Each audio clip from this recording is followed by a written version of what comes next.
This is a Skithiryx the Blight Dragon EDH deck. That is a 1v1 or dual EDH deck. And as we'll see, the deck is essentially a control shell with Skithiryx as the win con. So let's get started with the lands. We're going to have 26 snow-covered swamps as the basics, because this is a mono-black deck. And we're going to have, if I counted correctly, 14 utility lands. So first we're going to have Myriad Landscape to fetch us a couple of swamps. We're going to have Wasteland and Strip Mine to remove our opponent's most threatening lands. Cabal Coffers for late game. Urborg, Tomb of Yawgmoth to make everything else a swamp and to improve the utility of our utility lands even further. We have Shinzo, Death's Storehouse, which not only gives us taps for black automatically if it wants, it also gives Skithiryx something of evasion, fear, which is not quite unblockable, but is useful in many circumstances and doesn't hurt to help. Doesn't hurt to have, rather.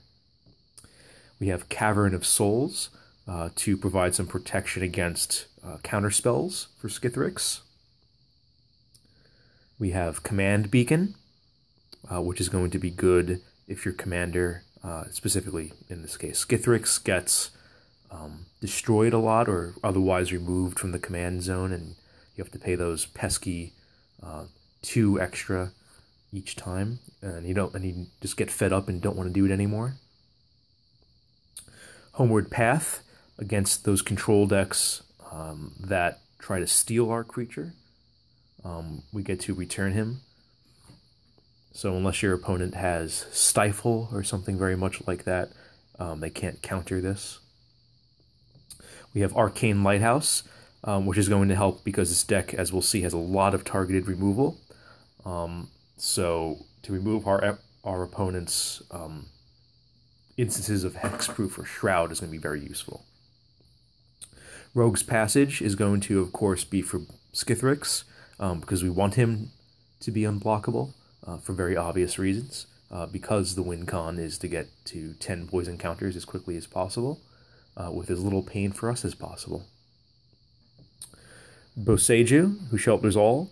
This is more of a mid to late game card where we get to make our many sorceries and instants uncounterable as long as we have the life for it. So long as we're prudent with our life and are a little bit lucky against our opponents and they aren't doing too much damage to us, we get to make a lot of things uncounterable. Maze of Ith against any large or very threatening commanders or otherwise threatening creatures that our opponents have. We can essentially neutralize them in many ways. And a card, last land card, which I think is overlooked a lot. We have Island of Wak-Wak. So Skithiryx, of course, is a flyer, and since the only people that would be blocking him would be also flyers, we get to reduce the only potential blockers we have down to 0 power, which is going to be great for Skithiryx. Excuse me. So let's go now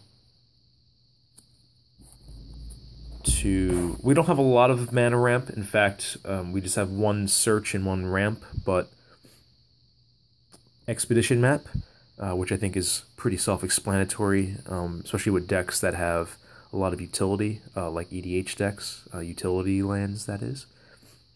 And then we have our one mana rock. We have Jet Medallion. I suppose it's not technically a mana rock because it doesn't dispense mana, it just makes things less costly, but I think it fits within that mold. And being mono black, this is going to make a lot of sense, and it's going to help smooth out our mana curve even more. Okay. Now we have our discard, and I think I counted 16, but you can double check for me. Thoughtseize, for obvious reasons. Duress, also I think for obvious reasons. Blackmail, which I think is very good in 1v1 EDH in black decks. Myers Toll, which is also going to be good in mono black, as you'll see when you read the card text.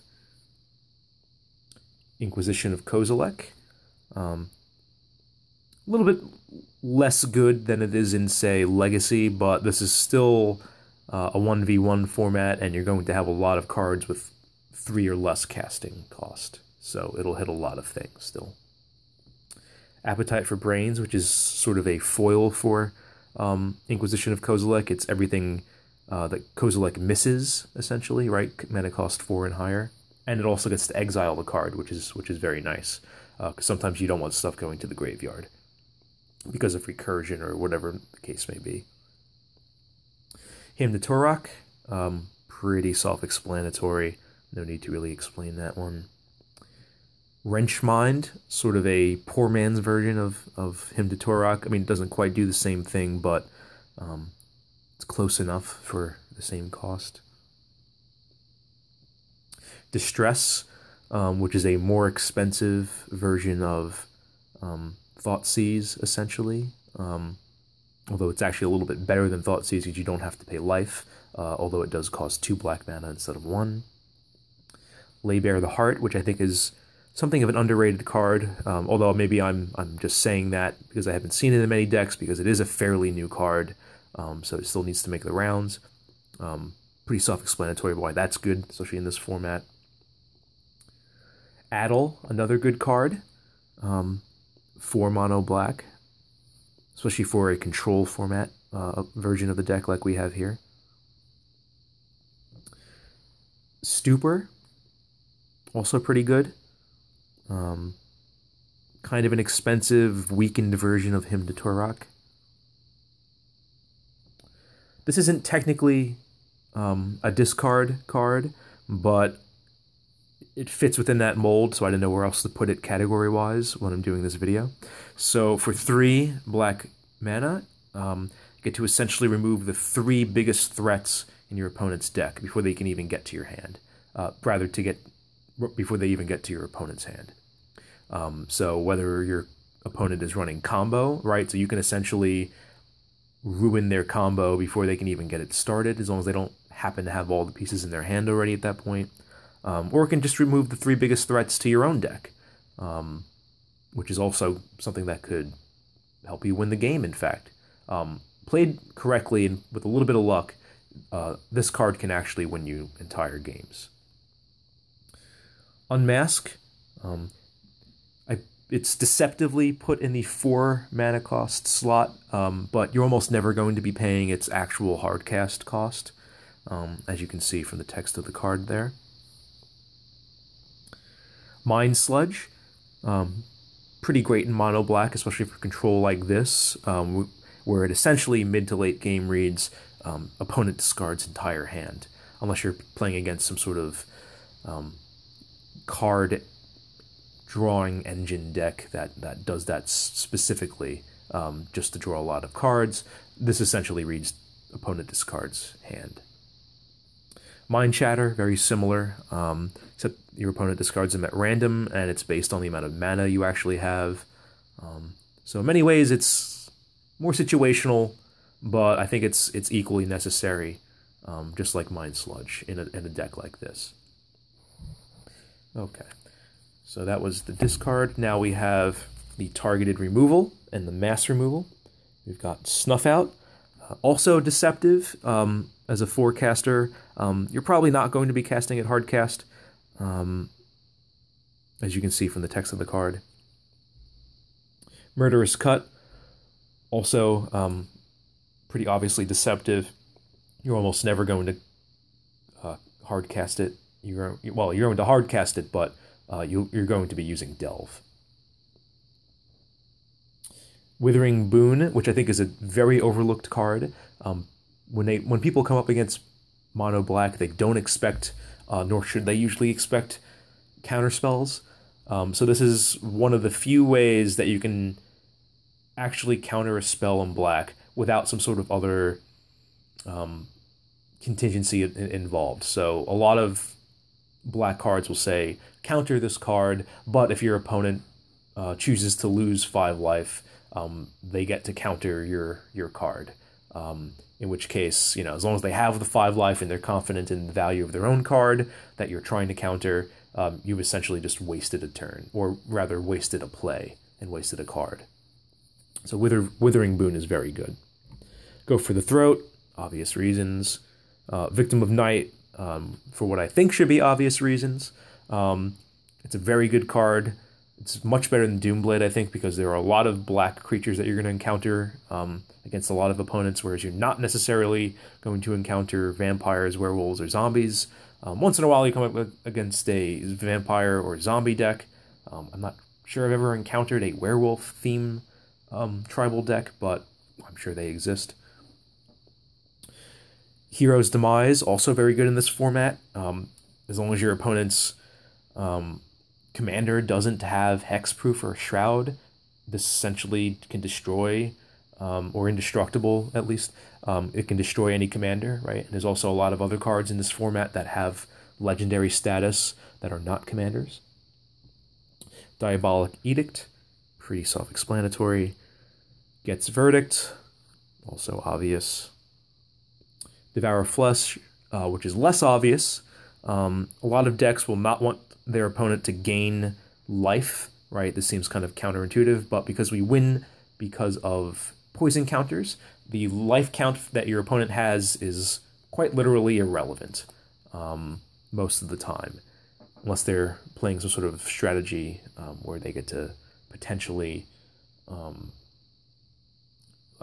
deplete themselves of all life before you can pull off your own win con, but most opponents are not that inept, so Devour Flesh is very good. Hero's Downfall, I think, should be an auto-include in any mono-black EDH 1v1. Destroy target creature or planeswalker. 4/3 at instant is pretty great. Slaughter Pact, pretty good, right? You can be all tapped out, and as long as you know you're going to have, or at least you can be fairly certain that you're going to have the 2 colorless and 1 black mana to pay at the beginning of your upkeep, you know, this is pretty good to have. Dismember, not quite an auto-include in every deck, every mono-black deck, but I think it's pretty close. Murder, a very solid, straightforward card. Not too showy, but it does precisely what it says it does, and it does it well at a very good cost for this format. Render Flesh is almost as good, right? It's essentially murder with the restriction that you can't target non-creature. That you can't target creatures. Spirit creatures. Right, but how often do you encounter those except in very specific circumstances? Ruinous Path is a sorcery, so it's not quite as useful for battlefield tricks, but still being able to destroy a creature or planeswalker for 3 is pretty great. Same reason why we're including Never Return. And you're almost always going to just be playing Never, but you could sometimes play Return for plausible reasons. Ashes to Ashes is very good. Gets around things that can't be destroyed, right, that are indestructible by exiling them, right, which is what the eroded text on the Gatherer says about removing things. So this is very good for 3 cost. We get to remove 2 creatures, any 2 creatures of our choice, so long as they can be targeted, which I think is fantastic and should be included. This card should be included in every mono black deck, I think, for 1v1. Tendrils, I've been going back and forth on this card. I think it's a good card. I really like it, but it's a little high cost. But the fact that it's instant and that you gain life, I think puts it over the top. And unless I find something better, it's going to stay in the deck. All right, now we're getting to our mass removal, right? Toxic Deluge gets around indestructible because it's -X, right? As long as you have the life to pay for it, it's a pretty good card to have for this type of deck. Yahenni's Expertise was suggested to me, and I think it's actually a pretty darn good card. Right, so it gets around indestructible again, right, with a -3/-3, so you probably clear pretty much most tokens from the field and pretty much every weak creature, right? And you also get the ability to pay, to cast something, 3 cost or less for free. So basically almost makes up for itself as long as you have another card to cast that you want to cast. Mutilate, also good removal, gets around indestructible once again. Damnation doesn't get around indestructible, but I mean, it's so iconic and it's just so good at what it does in a very efficient way. And of course deals with regenerating creatures. So if you're up against elves, your opponent will not be regenerating those pesky elves. Crux of Fate, I love this card for this deck. Also an auto-include for anything with dragons in it, right, that you control. Right, you get to destroy all non-dragon creatures, which is what you'll be choosing as the option 100% of the time in this deck, because of course Skithiryx is a dragon, so he won't be destroyed, and everything else will be that can be destroyed. And then last but not least, we have Sinkhole, targeted destruction for land, which we'll have in addition to our Wasteland and our Strip Mine. Okay. Now we have some drawing for ourselves and some tutors. So we've got Knight's Whisper, right? Probably close to an auto-include. Sign in Blood, essentially a version of Knight's Whisper. Ancient Craving, very straightforward, pretty good value as far as card advantage goes for black. This is a functional equivalent. Ambition's Cost, it's exactly the same text, it's exactly the same cost, just a different name. Demonic Tutor, pretty obvious. This should be in every deck that has black in EDH, it just should. Beseech the Queen, a little more restrictive conditions and costing, but still pretty good for this format. So I think you should probably include it. Dark Petition.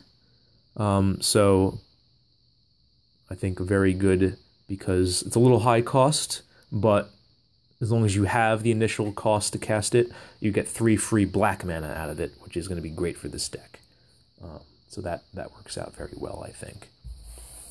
Okay, now we've got sort of other kinds of removal and evasion, things like that. So we've got first the thing like that, which would be the thing that I couldn't think of a category for, right? Force Field. Obviously, not everyone's. I decided to splurge on this card for myself. It's not a cheap card. I don't think it's necessary for a deck like this, but I think it's, if you have it, I think you should put it in an EDH deck because it can essentially nullify a lot of commander damage, and that alone is worth the price, I think. And it can essentially, if you have the mana, prevent your opponent from on-rushing you, and you can really slow them down a lot.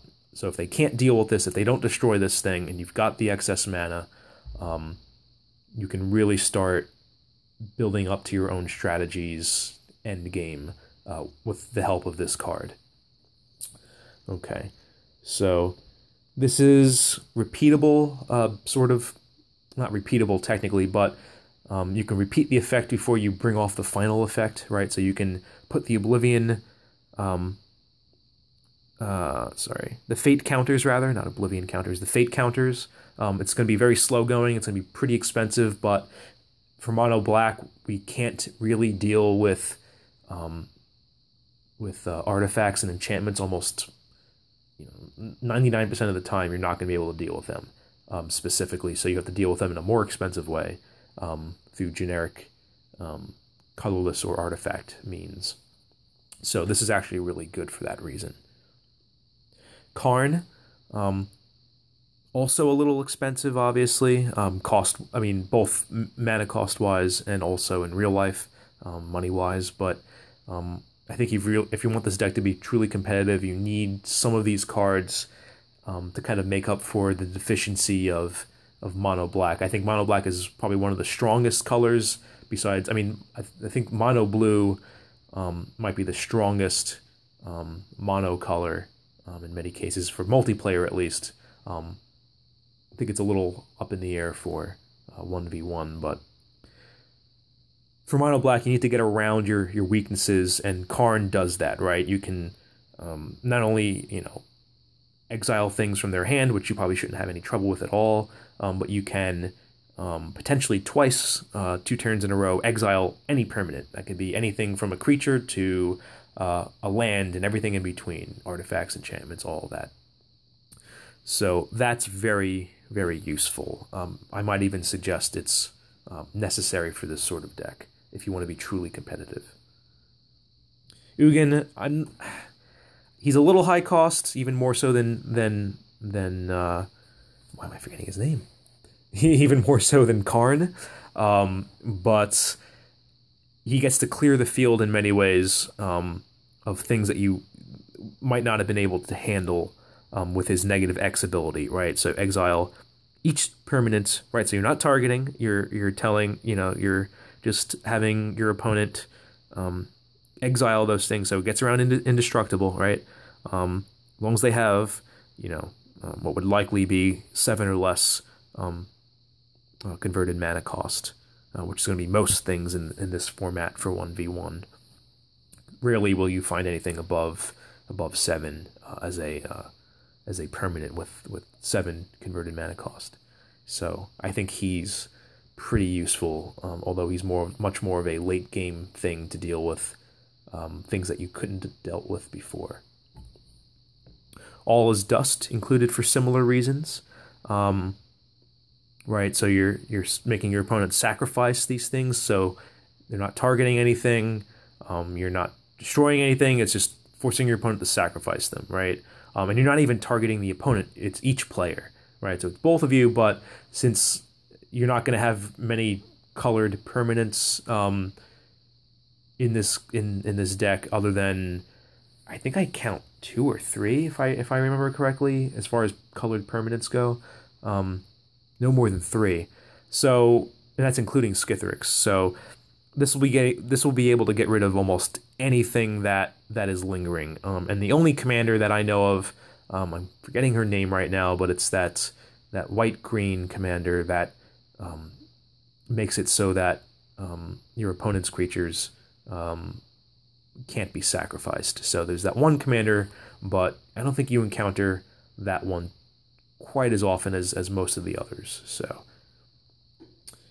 all right, now we're getting to other random effects, but also to unblockable type effects, right? So this is good because we want our creatures, our opponent's creatures to be able to be targeted, right? So if they happen to have, that is to say, if your opponent's creatures happen to have hexproof, they no longer have hexproof, and they can be targeted, right? Much like Arcane Lighthouse's effect. And then we also have, if you have the mana and you can sacrifice this without it being stifled or anything like that, target creature, all creatures you get. All creatures you have get hexproof, which is really nice, but also, this is the kicker, they get unblockable, so that's going to be great for Skithiryx. Key to the City, also an unblockable type ability. As long as you have a card to discard in your hand, and at any time during your turn, you can make Skithiryx unblockable, right? Which is going to be great for Skithiryx. That's what you want to happen. And it even has a built-in way here. It's a little expensive, but if you absolutely need it and you have the mana, definitely use it to make sure you draw to have a card for your next turn that you can discard for the effect to make Skithiryx unblockable. Dauthi Embrace, which is one of the other 2 or 3 tops colored permanents that we have in this deck. Right, it doesn't quite make Skithiryx unblockable, but it's pretty darn close. Because how many creatures with shadow do you encounter? Not many, I'm willing to wager. So this is sort of, you know, essentially unblockable. Makes Skithiryx unblockable for 2 black mana once you've got this on the field at any point. Whisper Silk Cloak, a little high cost overall, but to make Skithiryx unblockable, and also, I mean, to give it Shroud if it needs Shroud, is pretty useful. But it's the unblockable, that's the ability that we're really going for. And last but not least, we have Crucible of Worlds, right? To recycle potentially not only Wasteland and Strip Mine to keep destroying your opponent's own utility or dual lands, or even their basic lands if you want, with Strip Mine, but also to resurrect any utility lands that you really need or want to have for whatever reason, if your opponent happened to destroy it or it was sacrificed because of the effect of the card. All right, well, this was actually my first video for this sort of thing, so I hope I didn't bore you all to death, and if you have any questions or comments or suggestions even about this deck, how I can improve it, if you hate it, whatever the case may be, please leave a comment in the comment section. So, well, I hope this deck gave you some ideas if you really like the idea of mono black or Skithiryx or whatever other elements were present in this deck that you found attractive. And thank you for watching.